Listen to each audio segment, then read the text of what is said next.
we can get all the book knowledge. We could read everything about polyvagal theory, window of tolerance. We could read Peter Levine's books, everything. But I think the thing that we need to be conscientious of is like, okay, what am I bringing to sessions? How am I showing up?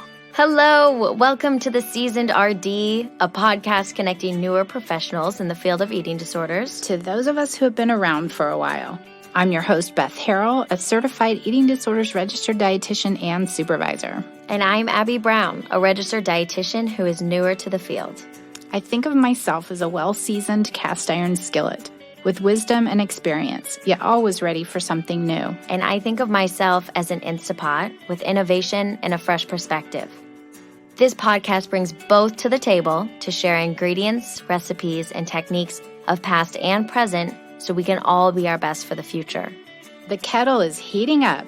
The skillet is on simmer. So join us around the table for true professional nourishment. Abby, ready to stir the pot? Let's do it. Welcome to the Seasoned RD, or welcome back to the Seasoned RD if you've been here before. We're talking today with Dr. Shaun Riebl about, yes, trauma-informed nutrition care. This is truly within the scope of the dietitian and quite honestly expected of all providers within the team. Dr. Riebl helps us understand that, quote, what I am bringing into the session and how I'm showing up, not visually, but using the body as a resource. Super important. And as I listen back to the recording, it's really fun here to practice words with each other because language matters, but showing up for the client and coming into their world with the compassion they haven't gotten or given themselves. And this is another refreshing reminder of how far we've come in the eating disorder professional world. As Dr. Beth McGilly stated last week, we can show up and be the human in the room. Put the past behind us where it asks us to check ourselves at the door before we start a session. So there's two guidelines that Dr. Shaun talks about. We need to do our own work, and how we show up is going to impact the work that we do. And showing up is a common theme in this discussion. A real quick reframe as I was listening back, I was aware of how I used the word manipulate here. So what I would like to say instead, as I'm learning, and 100% chance I'm going to get things wrong, which I did, is really it's manipulate is something that back in the 90s that I got used to saying, and that's not okay. Kind of like the doctors saying that the patient failed the treatment. Well, no, the treatment failed the patient, but that's just something that we need to be aware of. How a malnourished, instead of manipulate, if someone is reporting that they ate something that they didn't, or if they purged and they didn't want the team to know, I'm going to reframe that to say how a malnourished and scared brain seeks safety by hiding things from us as the team. The fear is real, and Kate Scafati, whose episode is next week, helped gently teach me that word manipulate caused a reaction in her. A listener comment from Krista. I am a fellow RD that works in the field of eating disorder. I'm a fan of your podcast. I appreciate the podcast touches on a wide variety of topics that are applicable to all of us, but especially RDs. And it's been nice to hear from several of your guests and encouraging to hear other providers sharing information I agree with. It's also nice to hear other perspectives because here's the podcast. Thank you. Because no matter how long any of us have been in the field, there will always be things we can learn from each other. Well, thank you, Krista. And so for you, please do take a moment to rate and review, or rate, review, and share this podcast with others. I have some news I will be rolling out before the new year, and I hope you'll join in the rest of the episodes for this year. Quick disclaimer, what this podcast is and is not. We bring in medical, nutrition, and therapy professionals who share their passions, and that's to pique your interest in available modalities for the field of eating disorders.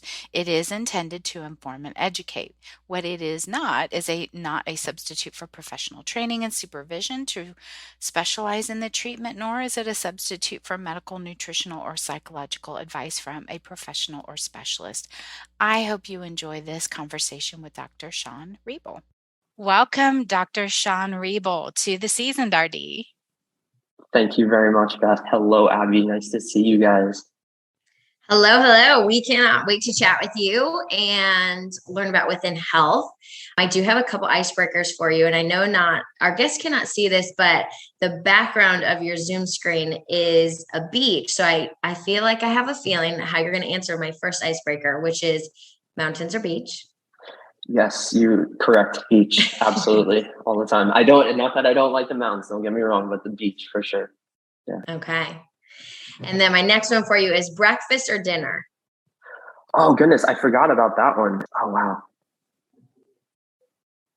I've been in a dinner thing lately, I guess, but I think it switches from time to time. And I guess maybe with the cooler weather coming in, I've been more of like penne alla vodka stuff and like masala. So yeah, dinner. I'm feeling dinner, Awesome.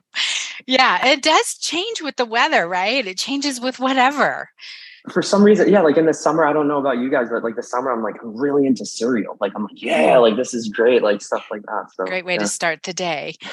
And the last one is audiobook or paper book? Ooh, paper book.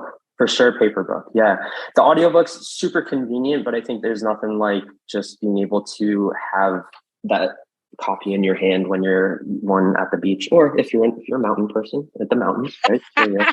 So, exactly. Yeah, that's what it's all about. We're all different, and that's okay. Yep. Yeah, I love the smell of paper. So nice. So you are a registered dietitian, PhD. How did you get into nutrition as a field, and then how did you get into eating disorders? Oh my goodness, great question. And man, so I would say just with how everything has shifted with the field of just the coordinated programs and whatnot, I was really bent on becoming a physician. Like I was orthopedic surgeon for sure. I had my godfather, my uncle is an anesthesiologist, and did some rotations with him and was just in love with medicine. And I did an externship with a local hospital and kind of got, I guess, privy to some of the politics that were going on there. And I know, Beth, we were just talking about some of the things that go on, just with, just hierarchical and whatnot. And I saw some people that were not treated well, but then also too, a lot of people that weren't happy. And I was like, wait a sec, this isn't the life that I want, and hit pause. And with that, I grew up surfing. So Abby, I do love the beach. Grew up on Long Island, New York, and people are like, wait, you surf on Long Island? And you do. You get some good waves. If you guys want to check it out on YouTube, there's some guys there that have some vlogs out that are pretty cool. But anyway, I grew up surfing with my dad, and during that time through my younger college years, I saw friends and family get caught up in addiction and it was just a path that I saw where I was like, you know what, I want to get into quote unquote something healthy. So I got into road cycling. Little did I know about the performance enhancing drug usage, the fat phobia, the weight stigma, all that.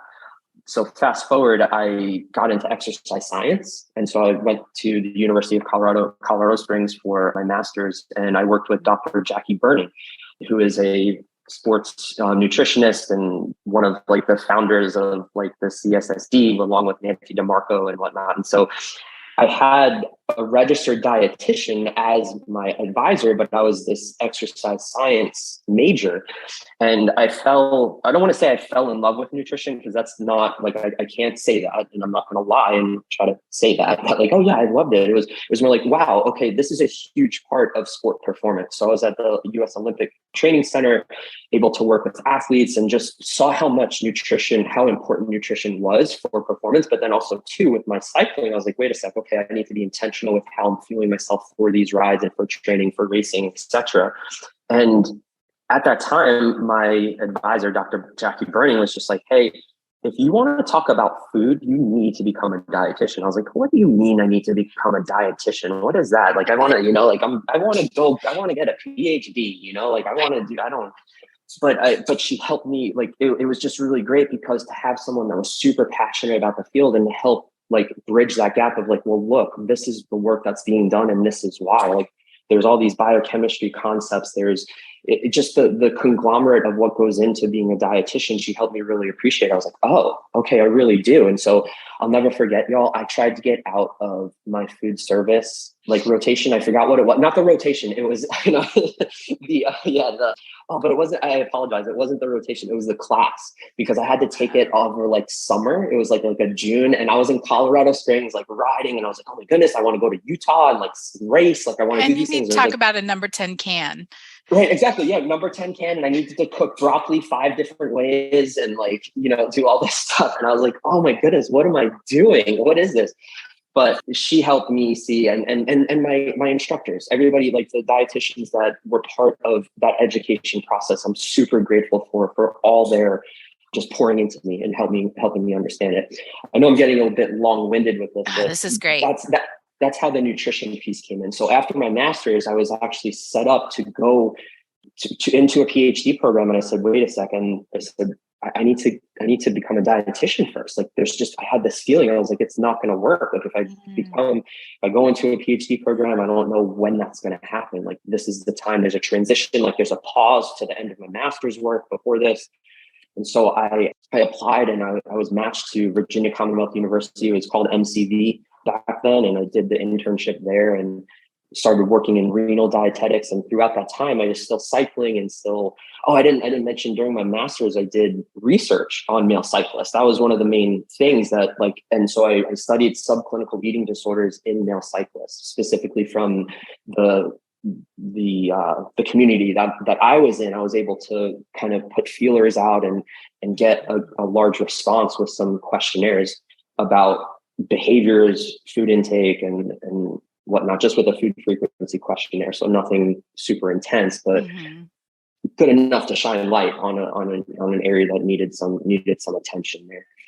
Yeah, and so that's how I became a dietitian. So I started out in renal dietetics. I said, okay, I can either do sports nutrition or renal dietetics, and renal dietetics was the job that was available. And from there, just kept on going. So different, renal dietetics, sports nutrition, and eating disorder. Yeah.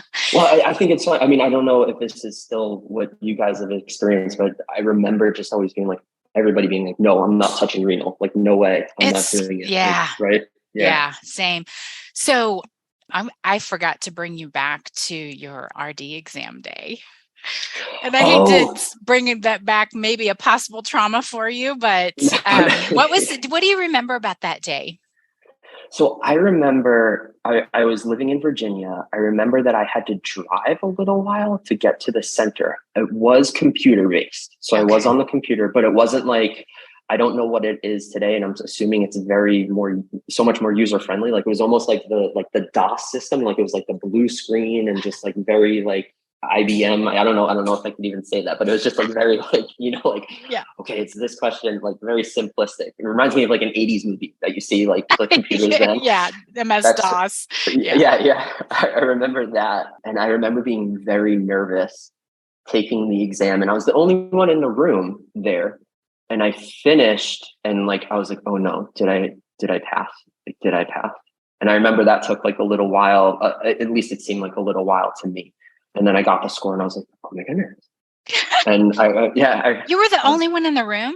Yeah, it was the weirdest thing because it was some testing center. I was the only one in the room. Yeah. And it wasn't just like a 1-person room. Like it was a room. Like I felt like it was kind of like a recording studio. You know how you have like that glass? Like I feel like there was that glass there that was in front of me, and like nobody else was there. And it was that is bizarre, isn't it? Yeah. Okay. I figured, yeah. Abby has shared with me what it's like now. And I just remember her saying like they check your glasses. I guess there's so much technology now that they had to like scan your eyes, do your handprints. It was kind of intense. Wow. Okay. All right. Well, speaking of trauma, there was a topic that you just presented for the Within Summit. By the way, is this the first year that Within did a summit? Yes, this is. It was amazing. And I have this education calendar that I pull together for my students and for my supervisees and a group of people who just want to know what's up and coming. And so I was able to attend the summit. It was rich with people I hadn't met, with topics I hadn't considered. And so yours was on trauma. Yeah, trauma-informed nutrition and linking it with attachment and polyvagal theory. Yeah. Exactly. Yep. So I want to soak this up. Partially, Chavez Turner started out by saying all professionals need to learn about trauma and be trauma informed. And I attended Tracy Brown and Fiona Sutherland's trauma. Did you too? Oh my goodness. I did not train them, but Tracy Brown is like one of my, I want to call her a mentor because I met her and like with Paula Scavoloni and just kind of like getting into this. That's, she helped me understand it. Yep. What do dietitians need to know about trauma? Oh my goodness. Oh, wow. In 5 minutes, ready, set, go. Yeah, I know. That's it, right? Like, even just with saying that, I'm like, I think we need to know patience. And I think we need to know that our own reaction is part of that whole process with clients. And when I say that whole process, what I mean is like being trauma informed. The one thing, and this is something I think that many dietitians say, and I don't want to say something trite. One, we need to do our own work. And two, like I think it's really important for us to understand that how we show up is going to impact the work that we do. And I know that's not specifically like, okay, some great like literature-based answer for like, okay, what a dietitian needs to know for trauma. But I think on a personal level, like that's specifically it. We can get all the book knowledge. We could read everything about polyvagal theory, window of tolerance. We could read Peter Levine's books, everything. But I think the thing that we need to be conscientious of is like, okay, what am I bringing to sessions? How am I showing up? How am I being seen? And that doesn't mean that visually, but I mean how, like when you talk about Stephen Porges and neuroception, like here we are talking to each other and like we can kind of pick up on each other's vibes, but the thing is what vibe are we bringing to sessions with clients? And it's something that's difficult. I mean, I think I would love to hear from you guys too of how you guys experience it with clients, because and Abby, you mentioned, we were talking before, you were saying you're in private practice, and Beth, I think I remember you saying you're in private practice and you work with students. There are factors that come into play that we don't have control over that we learn about before we hop into a session.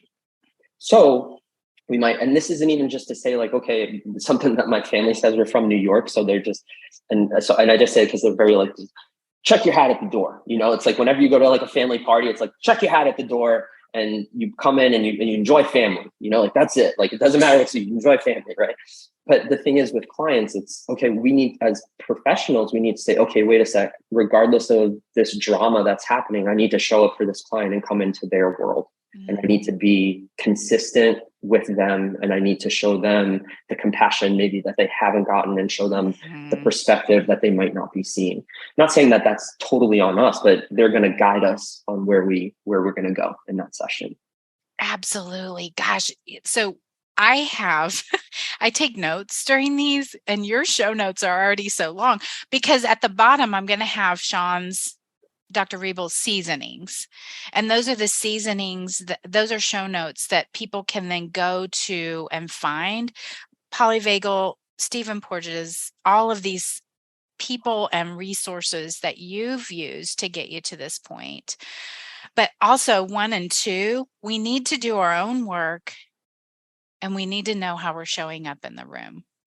Yeah. So we're there before we hit record. I think you said using the body as a resource, our bodies and our clients' reactions. Okay. Mm-hmm. So what can you tell us about polyvagal theory? So, I mean, there's a ton of resources there. I think the main thing that I think of when I think of polyvagal theory is, and this is more of Dan Seigel as well. So there's a conglomerate of individuals, but I think of window of tolerance. And I use that as a frame to understand what's happening, because polyvagal theory, you think of your ventral vagal system, dorsal vagal system, and that social connection system. And those are that's part of polyvagal theory there. That dorsal vagal system is when you're shut down. And you guys have probably heard of this too. I think of it, I use it with clients a lot. And anybody please use it, but I come up with like, okay, hey, where are you? Wherever the client's from, if they're from, in Oklahoma, it's like, okay, where's a park that we can go on a hike and say that we see a snake? Because I don't like snakes. I don't know why. It's just something I don't like. Reptiles, cool. Like if you like them, that's your thing, great. for me, if I see a snake, like I guess I shouldn't have moved to Florida if I don't like snakes.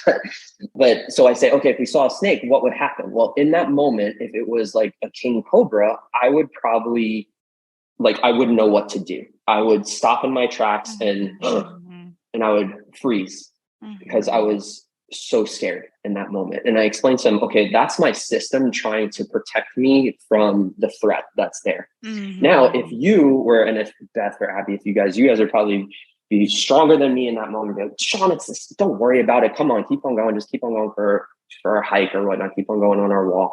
There might be that fight or flight that comes in. So you might grab something, throw it at the snake, or you might run away. You might say, oh my goodness, we have to go.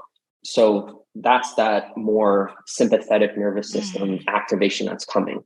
That I look at that when we get overloaded, that's going from the sympathetic nervous system is I can do this. This is fight or flight. How can I move? How can I get mobilization? The freeze, that's the I can't anymore. That's the overwhelm. That's oh no, I'm shutting down. Okay. And so my point in saying that is because that dorsal vagal system comes in as that response to help protect us from the threat, from whatever is happening. We might see clients show up in that shutdown response because of whatever happened with food. Like for instance, we have sessions, you all probably have sessions too, after a client might have food, might have a meal, or it might be the next day after perhaps a rough night. And I don't mean that of like going out, but right. Yeah. With the eating disorder. Yeah. With the eating disorder. Yeah. And so they come and, okay, how can we help get energy into their system?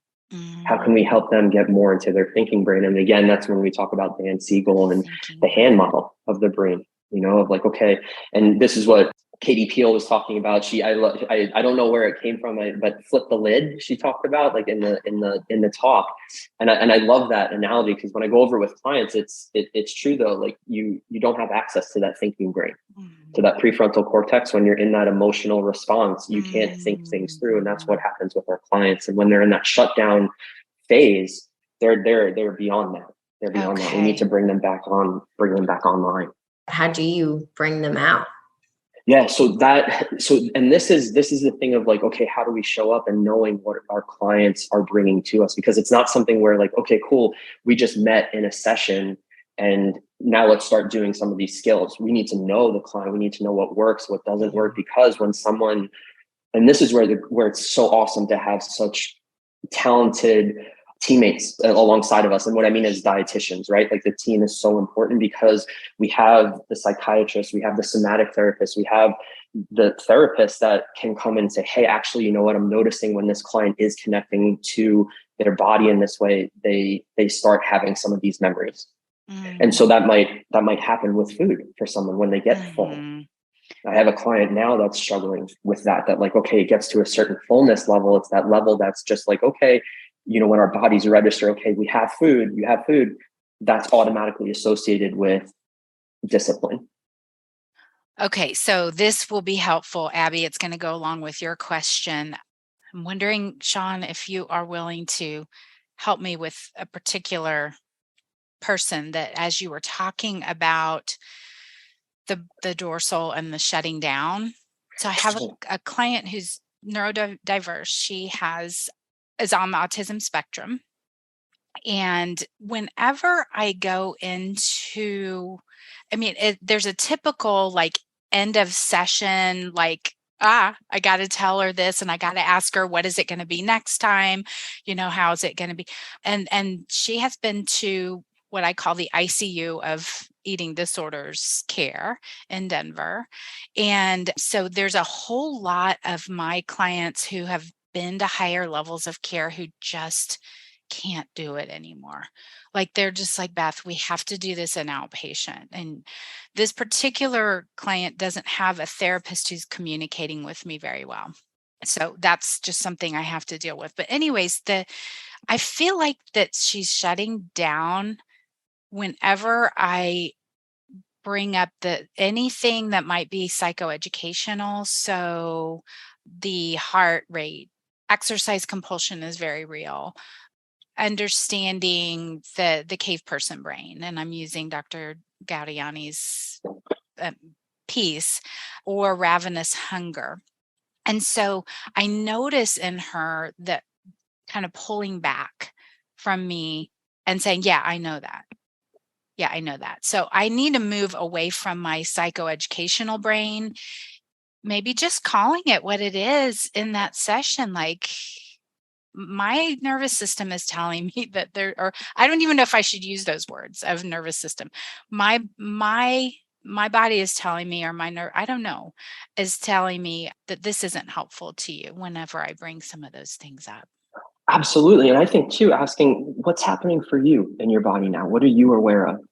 What happens? And that can be how maybe you open up session. I don't want to tell you what to do, Beth, whatsoever. That's not where I'm coming from. This is what I think of. I'm like, if I notice this pattern at the beginning of session, of course, I would come in and check in, see how somebody's doing, kind of assess, like where that person's at, what if there are some talking points they want, and then say, hey, I was thinking about this. I was thinking about how sessions have ended the past couple of times, and I felt this energy. I felt this kind of uncertainty or this urgency of knowing like what's coming next or whatnot, or kind of a pullback. And I'm wondering what you feel in your system, in your body. Where do you notice anything that might feel uncomfortable or activating for you when we're together here and we're talking about things? I love that. I love that language. It really is. It's aligned with what I just needed your words to kind of help me with that.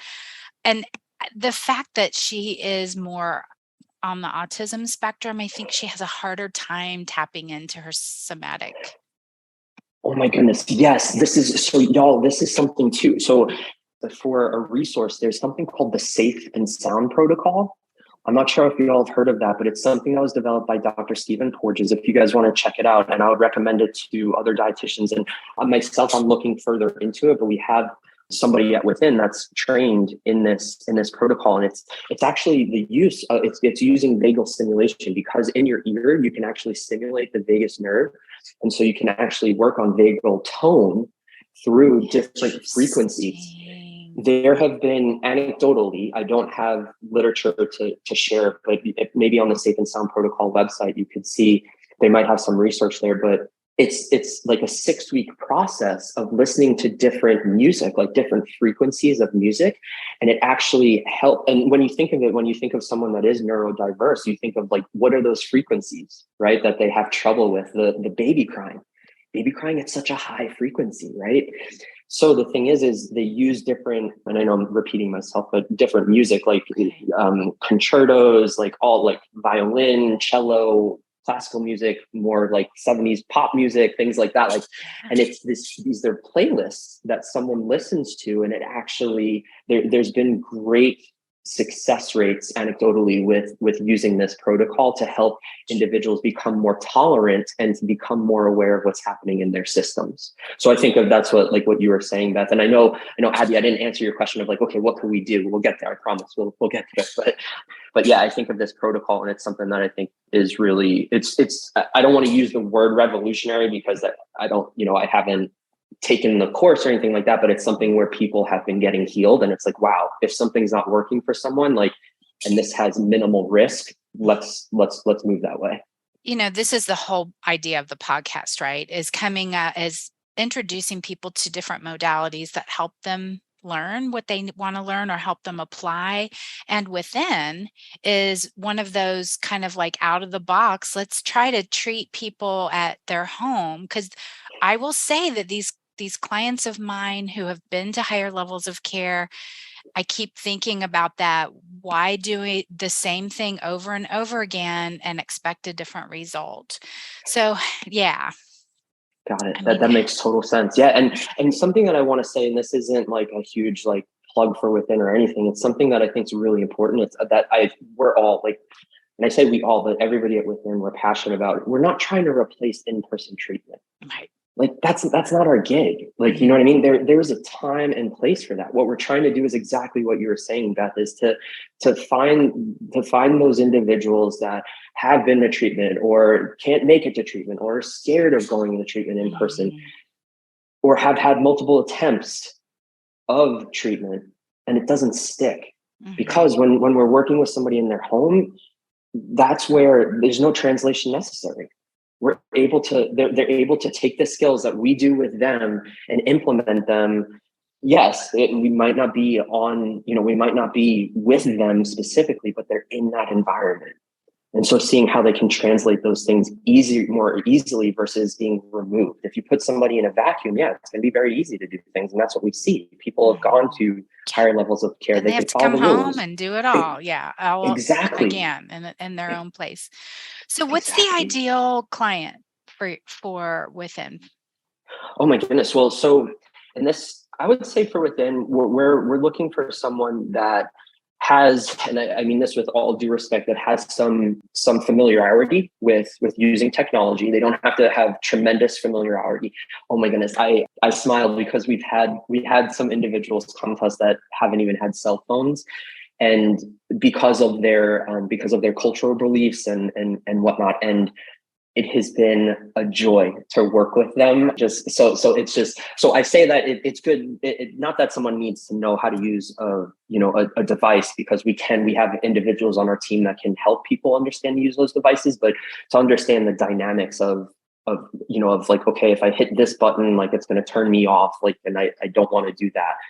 The other clients that I would say ideal would be anyone struggling with an eating disorder.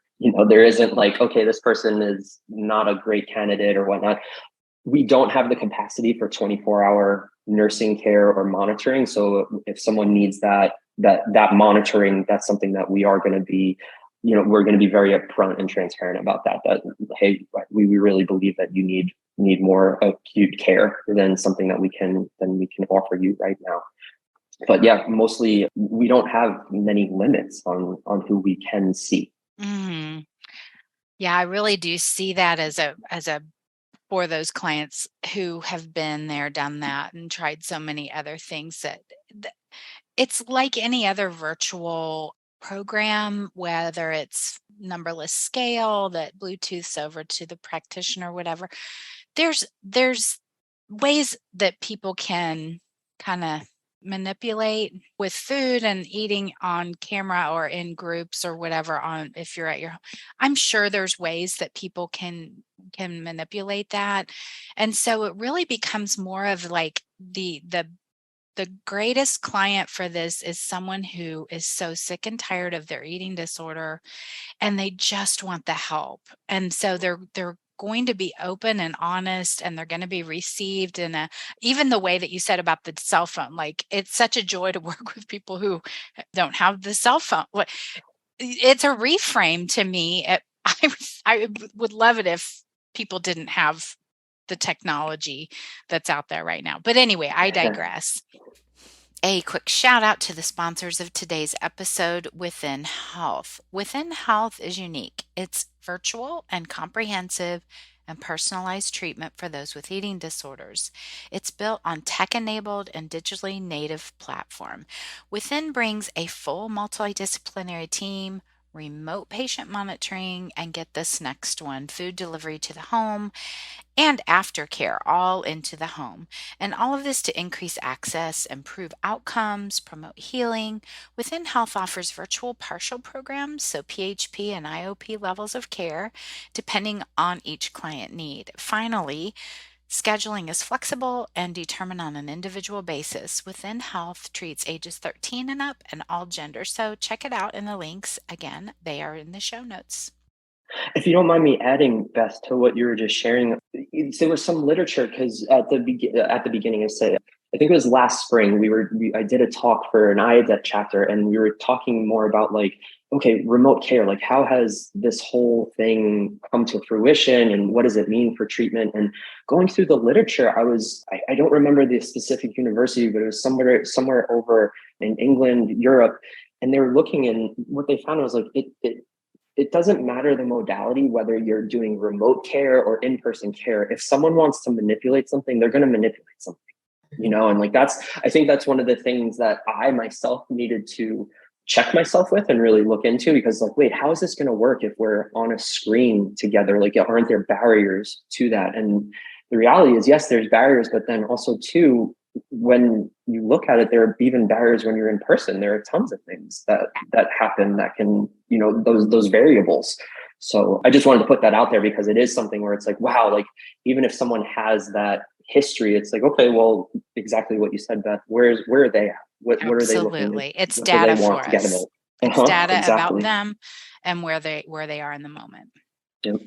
And y'all have a meal delivery side of this, correct? That is correct. Yes.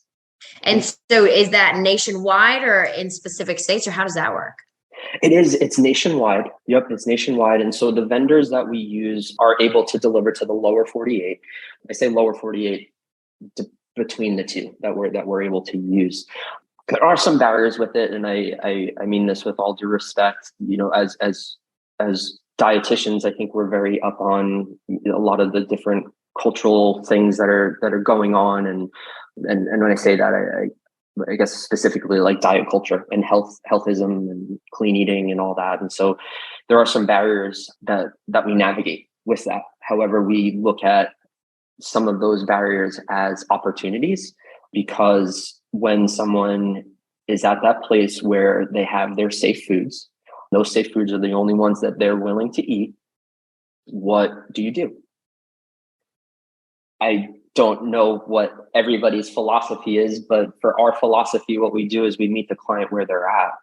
We want somebody and I think of Jessica Setnick and the foundations of the nutrition principles for eating disorder recovery, right? What's at the bottom there? Adequacy, right? If someone's eating their safe foods, well, let's get them enough of their safe foods that we can get their neurotransmitters firing, we can get their enterocytes refurbished, and just so things can get online. And then we can start again getting back on that thinking brain and helping them understand, like, hey, this is what's happening in your system. Like, let's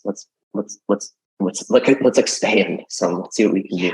Yeah. I mean, we can get into so many different. Do you do open weights, blind weights? Do you count calories? Do you move them away from counting calories? And adequacy is so important. When I'm starting with someone, I'll just say, I don't care if you eat the same thing all day, every day, as long as you get enough right now. Right. That's our first step. And I had a friend who is a hiker and who had been through her recovery and said, if somebody had told me later, so she hikes in rocky tundra.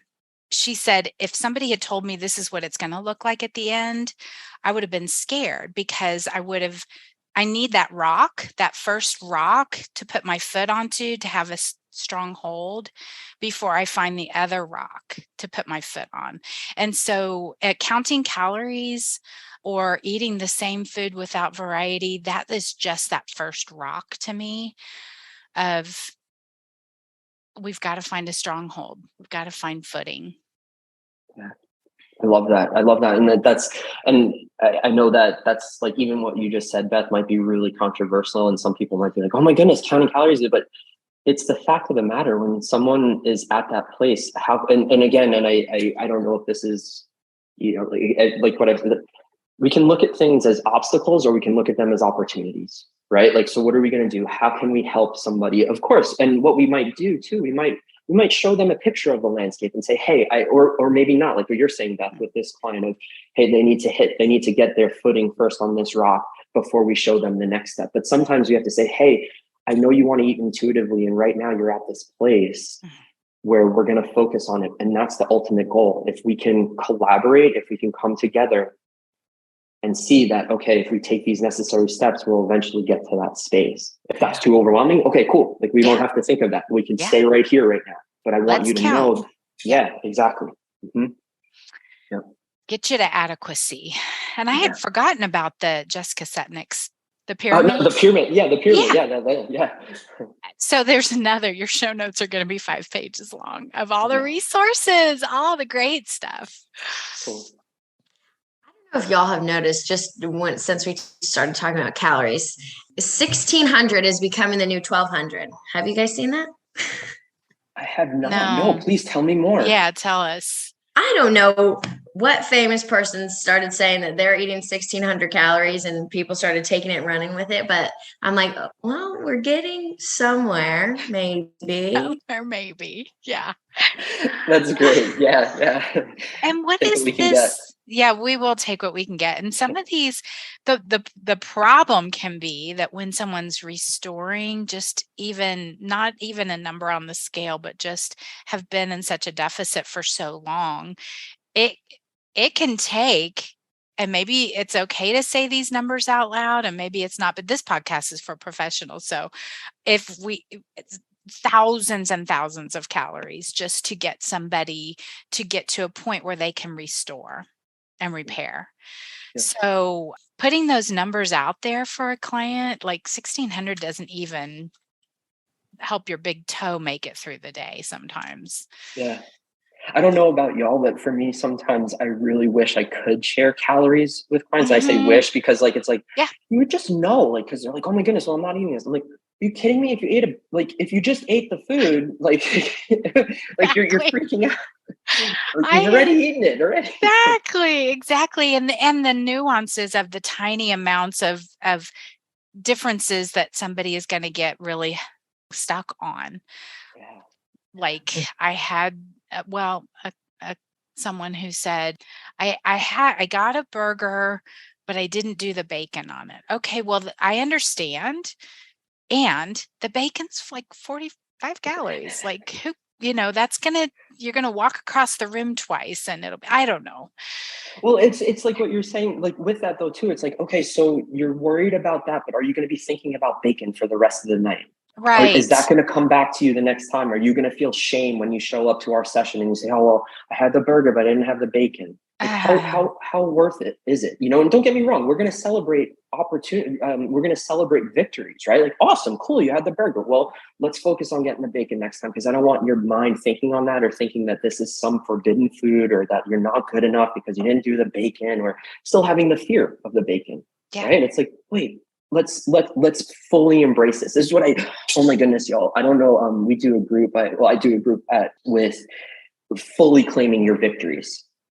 Like fully claiming your victories. And I use metaphor in the group and stuff, but that's, I personally, I'm going to tell you guys, like, I love that group. I don't know if clients really love it, but I like it. But I love it because we're able to but you really dive in because you get to the heart of the matter. You get to the heart of the matter of like, okay, how cool is it when you're growing up, right? And I'm just using an example for me, and this might sound very privileged, but this is even like a real example, but I think of it of like, okay, cool. Like, if my family got me an electric guitar when I was 6 years old because I want an electric guitar, how much would I appreciate it if I didn't have to work for it? And I'm not saying things I'm not trying to be like an old, like, oh, you need to work for what you get. Like, you know what I mean? Like, it's like, but the fact of the matter is when we're given things, we don't really appreciate it as much as if we really had to work for it. And same thing, like as we get older and if we're fortunate enough to have a job and to make money versus being drowning by society. What I mean is that, okay, like you really value that what you're investing in. And so that's what I share with clients is like, how can you fully claim this victory? Because if someone gives it to you, that it's not meaningful for you, but for yourself. Like, how can you fully claim this? How can you fully claim recovery today? What do you need to do today? We have lunch coming up. What do you need to do at lunch to fully claim recovery today? I love that. And even the word victory versus success and failure, it feels different. I don't know. For me, I have a client who likes to say good, bad, healthy, unhealthy, junk, clean. And this is victory or a win and a loss. And so I don't know, victory sounds a little softer to me instead of like you have to either win or lose. It's just victories. And then keep doing it. Like when we're using the bacon one, okay, yay. And do it again and do it again and do it again. Yeah. I would love to hear from you guys, if you don't mind me asking, like for you guys, how have you guys handled that? Like with the dichotomy of like, okay, this is junk, because that's been a lot of the rhetoric that I've been hearing a lot with clients is, okay, junk food. And I know that might sound, I don't know. When did that term come? Was it like in the 80s or something? Or is like, oh, junk food? Like, but I hear like, oh, that's junk. No, I'm not going to eat this. And like the clean and like, oh, well, this is pure. I haven't heard pure. Fresh. That's fresh. It's always fresh. It's like, oh, fresh ingredients. How have you guys navigated that? That's hard. And this whole like new wave of, oh, it's too processed. I don't want anything processed. I've got these teens coming in now and they're like, well, I was looking at the ingredients and it's just not very clean. And I'm like, oh my, no. We were just getting somewhere. And then like, another crappy trend comes into play. And so I don't know. I don't even really have a good answer for how I deal with it, but it is hard. And so I think I just try and challenge their thoughts. Like, well, I mean, but you like that food. Like you really like Twinkies and you should be able to have them. It doesn't always go very well. They don't always see what I'm saying, but I think we're getting somewhere. Yeah. And to go off of your Twinkie example, there is a professor, I don't know which university, who did the Twinkie diet. Oh, that's right. I remember. Yeah. That's right. And so, you can take anything and turn it into a plan. And so we're going to go with the diet du jour. And so for me, I kind of try to find out what's the end goal. Like, what's the end? Why are processed foods? So this is too processed. And here's your reason, here's what you're looking at and how you came to that conclusion. And so what happens if you eat? I just want to hear from them because I have in my mind what I think they might be thinking, but I could be way off. And then we have something to work with. Then we have a statement of it's too processed. So one example is a client who's loves to read the research and talked about this research that came out with, I forget it's a small n, and the number of calories burned in your body if you eat later in the day or earlier in the day. And it kind of threw them off on what they were doing because intermittent fasting is a big popular thing. And this was different. It ended up being different from what they were practicing within their diet. And it just threw them for a loop.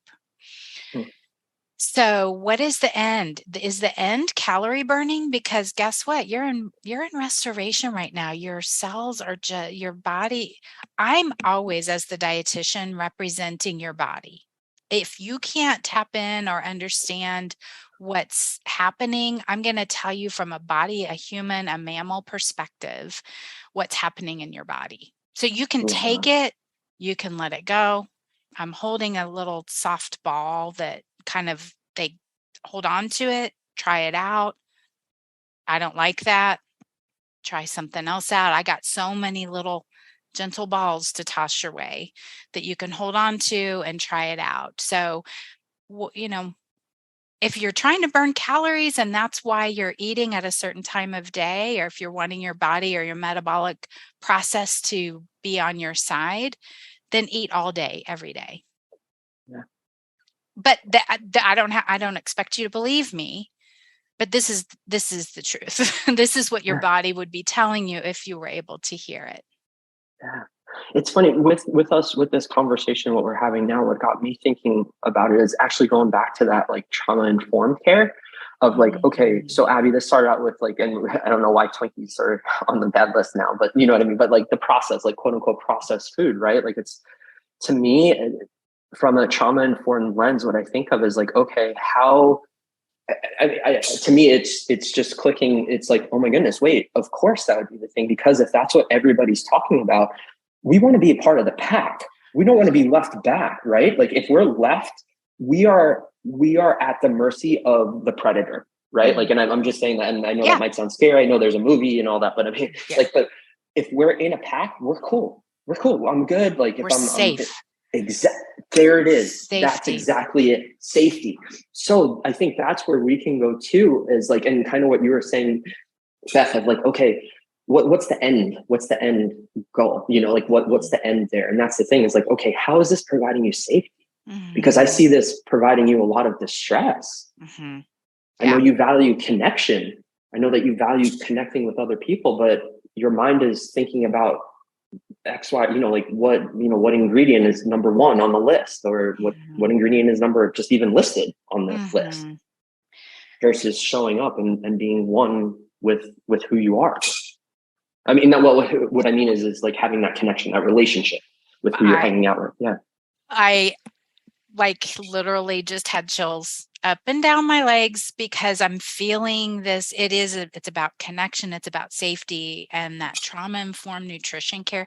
We are not trauma. We're not doing trauma work, therapy work. We are trauma-informed. That's perfectly within the scope of the dietitian. It's actually expected. So, the little spoiler alert, the core courses for certification for eating disorder specialists for the nutrition is going to have the trauma-informed nutrition. It's important, right? And we have to understand this. That's why one of the reasons, Shaun, I was so excited to have you on here. It was your topic at the summit, the Within Summit. So the other cool thing about Within Summit was it was free. If you wanted CEs, you could pay for it, but it's free. And I couldn't attend. I didn't carve out that time to be there live because I didn't know much about it this year. I'm going to follow it and if it happens again, I'm going to carve out that time, because there's nothing like being there live, because I can say I'm going to go back and review something, but then I get busy with other things. And so I need to carve out that time to be there. But what I'm doing, because the recordings are available, is I'm having watch parties the next 3 Mondays. I think they're available for another 26 days or so. And so I'm inviting other clinicians into my office to come. And Abby, you're going to be in Kansas City next week. So I wanted to try to get you over here for the watch party. Mondays I work till 7. Yeah, so that's not going to work. And but that's a great idea. It's so fun. It really is, and so many of us, we get into things, or we buy a program or whatever, and we don't finish it. So it's a way to keep us accountable, but also in community. And that is that just feels, when we can have that conversation and hash things out within our people, that makes it even better. Yeah. I love that, Beth. That's super cool, creating that community. Thank you for doing that. I think we all need it. I think there's so much division and everything else. It's like, well, wait, why do we do this? We came in here because we want to help people out, right? And if we can inform ourselves and have different opinions, that's okay. And also too, for the greater good of our clients and our clientele. Super cool. This was awesome. Such great conversation. I do have a wrap-up question for you. If you were to take yourself back to entering the field of eating disorders, what do you wish you would have known then that you do know now?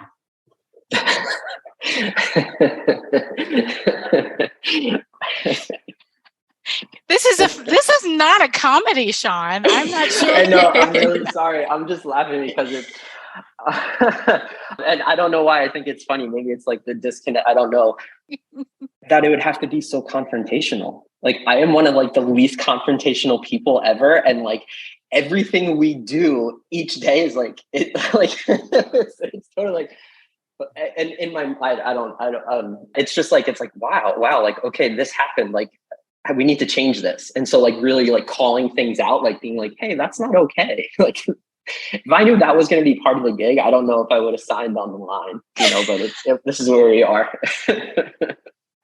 Abby's shaking her head. Yes, because before you came on, Shaun, we were just having a discussion, this field isn't for everyone. And part of it is the confrontation day in and day out. And I think about that as the way, that if I'm feeling it, my client's feeling it. Oh yeah. So it's our job to really recognize that and see how we can help them use their body as a resource. And I'm using your words with that, Shaun. Oh, well, thank you. That's exactly what I'm thinking of. And I don't mean to just hop in with it, but that's at the heart of it, right? We're kind of going full circle of where we were during our conversation where we were talking about showing up the session. Hey, I'm noticing there's this, I'm feeling a block. I'm feeling that there's some, I don't want to say confrontation. I'm trying to think of the word, y'all. You might have a better conflict. word. It's just yeah, there's like some conflict. There's something amiss here. Like, help me understand what you're feeling, because this is what I'm noticing in this moment. Yeah. You know? And so Love it. yeah. Thank you so much for joining us. Guys, thank you so much for having me. You guys, I appreciate the work you're doing. I love it. That's awesome. Let's lean on each other and learn from each other so we can grow together as professionals in this field of eating disorders. If you want to connect with me for supervision or membership with monthly content, please find me at bethharrell.com/professionals.